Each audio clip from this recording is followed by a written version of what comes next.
Hello and welcome to another edition of For the Record. I'm Sean Murphy. Big doings in southeastern Connecticut this summer, OpSail 2012 and also Sailfest. So we'll talk about that when we come back. Stay with us.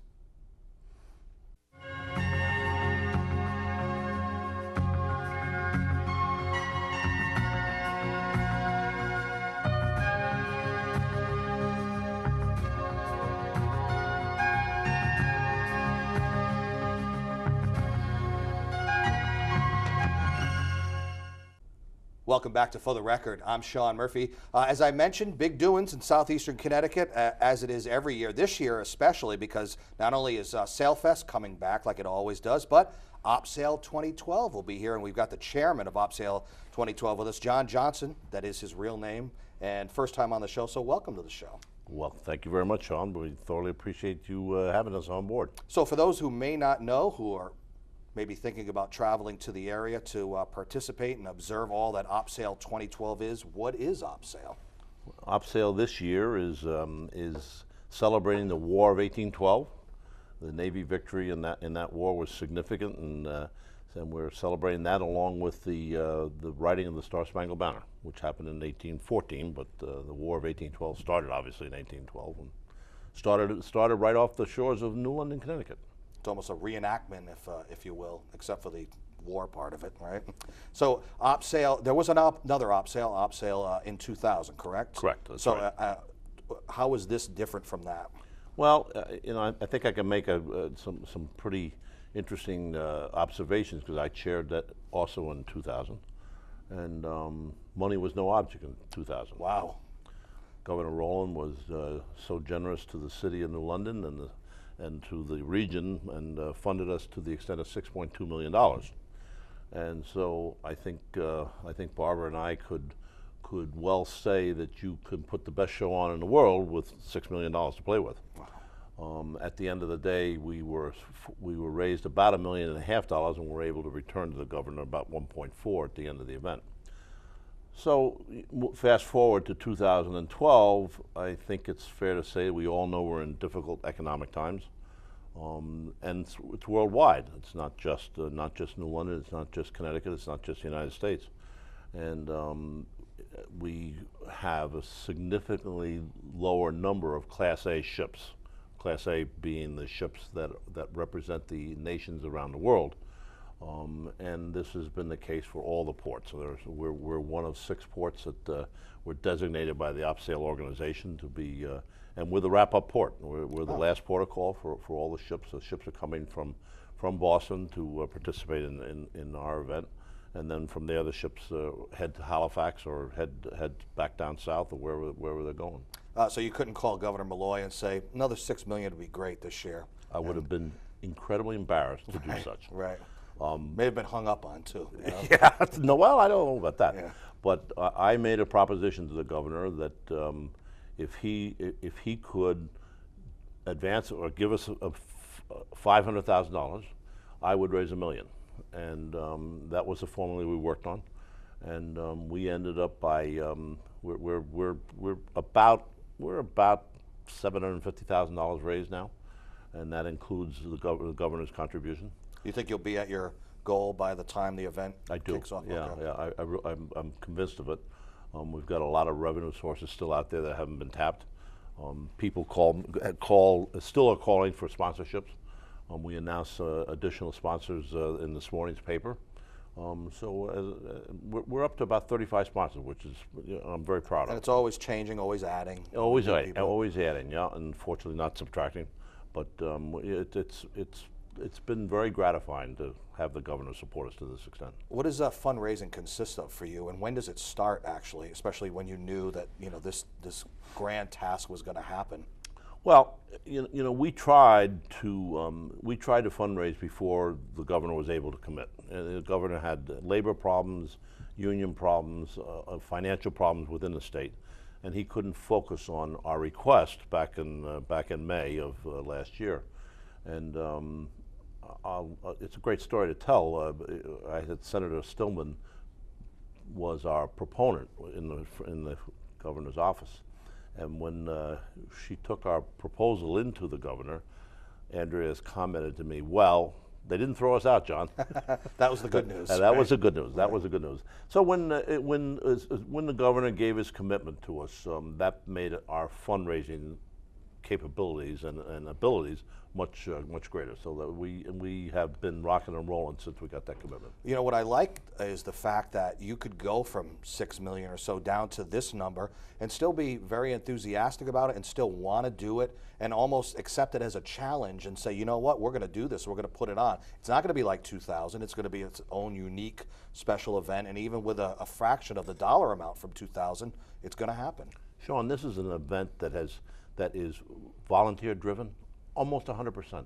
And I cannot begin to tell you how wonderful it has been to work with this committee and to chair this committee. They have been absolute Trojans, and they are working their hearts out. All of us are working our hearts out, and we know we're going to have a superior event. And I do think that in many respects we're going to have a better event this time around because it won't be so slick, it won't be so polished, but it will be genuine and heartfelt. And also that it coincides with Sailfest, an established event that just gets bigger and bigger every year, that it's one big giant affair that happens in downtown New London and southeastern Connecticut. And really, people are coming from Rhode Island, they're coming from Massachusetts, New York, everywhere to just be a part of it. They sure are, and it was the best decision that we ever made to say, let's do both events together, and that was a directive and a request that came out of the mayor's office, and I could see no reason for not doing it, and I think it's worked out for the best for both Barbara's event and for our event. And we will talk about Sailfest in a little bit. Was there anything that you learned from OpSail 2000? Little things that you decided to do differently? Just having the experience of doing that. Obviously, having to do it with less money is certainly a challenge. Well, I think it honed our skills in fundraising, which we didn't really have to worry about in 2000. So I think we've learned how and how important the media is. We have a tremendous number of media partners, which has been just great. And I think we also were able to plan a better captain's dinner. Our captain's dinner is going to be on Sunday night at Port and Starboard down in Ocean Beach, and that's June. That would be July 8th, okay. Sunday evening, and I think that the fireworks will probably be better than ever. I mean, the Mashatucka Pequots have been so supportive of all of our events, including Sailfest, as we know. And so we think we're going to have a bigger and better display this year. We have a new fireworks company that's reported to be better than their competition. So. Oh, no kidding. Yeah. So you kind of described it in the beginning what OpSail really is, but paint a picture for everybody. What are they going down to see? What can they participate in, go on, and the different locations? Well, we're hoping that we've been able to get our message out that there are a ton of trains running on Friday, Saturday, and Sunday, both into the city and out from New Haven. That's important. Very important. We have 5 or 6 outlying parking lots where we will bus all of the visitors in to either Fort Trumbull or to downtown Union Station.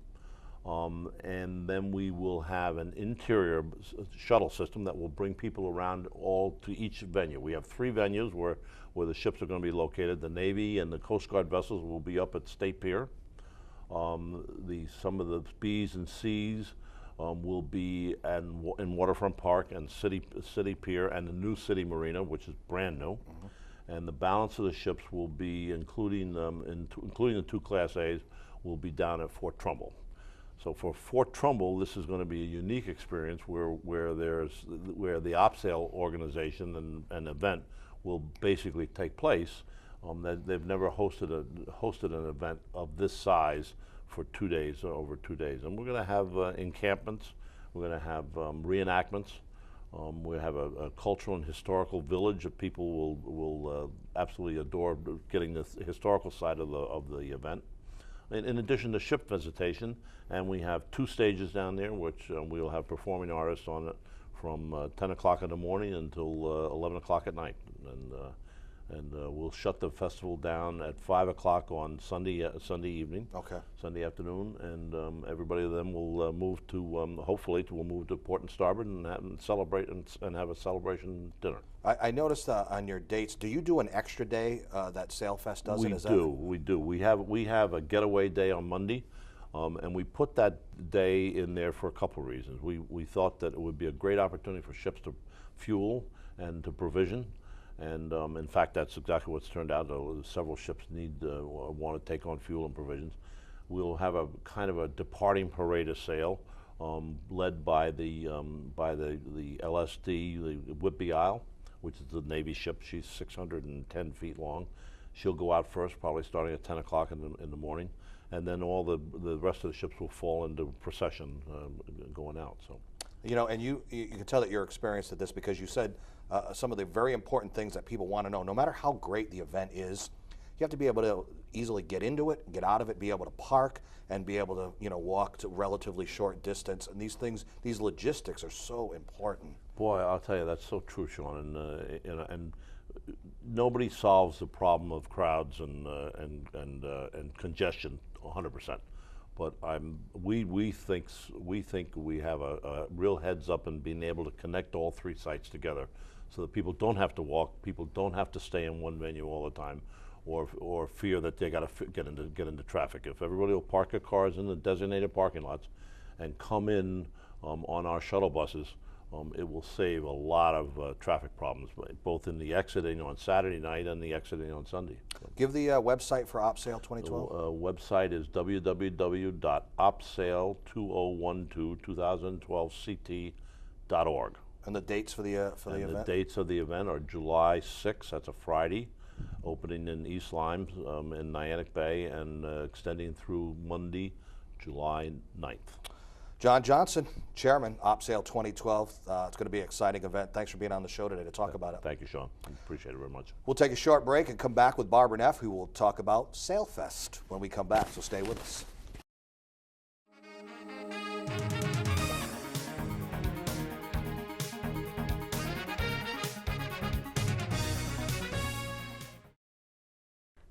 Welcome back to For the Record. I'm Sean Murphy. My guest for this segment, we are here to talk with Barbara Neff, our old friend, about Sailfest, which happens to coincide with OpSail 2012. As always, welcome back, Barbara. Thank you, Sean.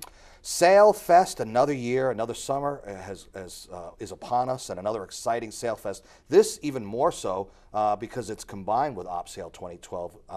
So I can imagine just what you have planned. Yeah, we were very honored that OpSail wanted us to combine with them. So now we have, instead of one venue, which is the downtown Sailfest venue, we also have the Fort Trumbull venue and the State Pier venue. Now, to start, 35th year doing Sailfest, or it's been in existence for 35 years? It's been in existence for 35 right. years. That would be impressive if you were doing it, but that's in and of itself is impressive, and it just goes to show you what a staple, what an event Sailfest for really for southeastern Connecticut, and I want to expand that even more so because again, people are coming in from all over Rhode Island and New York and everything just to experience it. It's really funny, Sean. We do statistics on the event, and it's really a regional event. We get people from New York, New Jersey, New Hampshire, Massachusetts. And it's sort of funny, the smallest percentage is out of Rhode Island, and it's right next door to us. Yeah, I mean, it's right over the border. I know. That's weird. Maybe they feel like, you know, who knows, but anyone who doesn't check it out is missing out. One thing I wanted to bring up with you, when I was talking to John, you know, talking about the logistics getting in and out, one thing that you, for some reason, for the past couple of years anyway, inevitably end up talking about is some kind of construction job that's going on. Last year it was the big fountain, and I guess the year before maybe the monument area or something like that, or, right. or some kind of road construction. But this year there's really nothing to impede us, right? You're right. For the last 2 years we've had major constructions where we've had to move our event around, and so we always have something we have to work around. This year we have just to work with OpSail, which is also another, you know, it's another thing we have to work around, changes our event a little bit. But All the waterfront will be open this year. The parade will be open this year. Streets are open this year, so we have a lot of area. One basic thing, you know, I asked John what OpSail was. So for people who may not know it, maybe this is be the first year that they're attending. What is Sailfest? Sailfest is a big street festival. On Saturday, we line the streets with over 250 vendors. We have a quarter mile of walkway on the waterfront. We have multi-stages down on the walkway. We have tall ships, and this year we have lots of tall ships, Right. thanks to OpSail. We also this year have some Navy vessels, which is different. And we have a road race. We have, of course, the 4th largest fireworks display on the East Coast. Always the culmination of everything. People really do come from all over for that, and they'll park their cars, and it's just Groton in New London. It's just a phenomenal fireworks display event, really. You know, we're very lucky that the Mashantucket Pequot Tribal Nation has come back again to sponsor it. And as John had said, we have a new firework company called Garden State Fireworks out in Jersey that is going to be doing the fireworks this year. So New and exciting, you know, and they'll have some new ideas. People, it should be a great event for everyone, as always. And of course, you have bands. You have like at least 3 different stages. we actually cut down our stages Oh, this year okay. because we didn't want to compete with OpSail because they're having 2 stages. So we're going to have 1 stage on the waterfront, as well as the Hygienic Art Park will be having a stage. So there'll be 4 stages Right, throughout so the it's event. still more, actually. It is more. It's just is not as much as in downtown. And then the best thing, like John said, you can take a shuttle bus in front of the station and go to the different venues this year. So, but we have full entertainment. We start at noon on Friday. We finish up at 11 o'clock. We have a band on Friday called the Fighting Jamesons, and it's an Irish band, and they're out of Norfolk, and they come in, and they're just a really good band. They've toured with Dropkick Murphys, who I love. Yeah. So someday, I wish I had the money They've to been get drop kicks. Yeah. Well, they've been to the So- casinos performing, so I'm sure Yeah. you've seen them there. Yes, I Yeah, have. yeah. Yeah. And we also do it's a multicultural event. So, you know, on Friday we also have a 7-piece African dance troupe out of Boston coming in. And then we do a lot of local entertainment. We have a local stage at the Hygienic Art Park. And then we have this band coming in called the Baseball Project that'll finish up that night. So Friday night we have a lot of music. Saturday we come back, and on Saturday we have a lot of music downtown. Once again, Hygienic Art Park, also down on the Custom House Pier. On Sunday we have Max Creek, which is a great jam band from the area. They always bring a ton of people. We have Adam Ezra out of Boston coming in also on Sunday. We have we actually added a little bit of hip hop to our stage this year. Just a very multicultural event. Yeah, Something for everybody. Yeah, so, you know, again, every year. Now, let me ask you this question.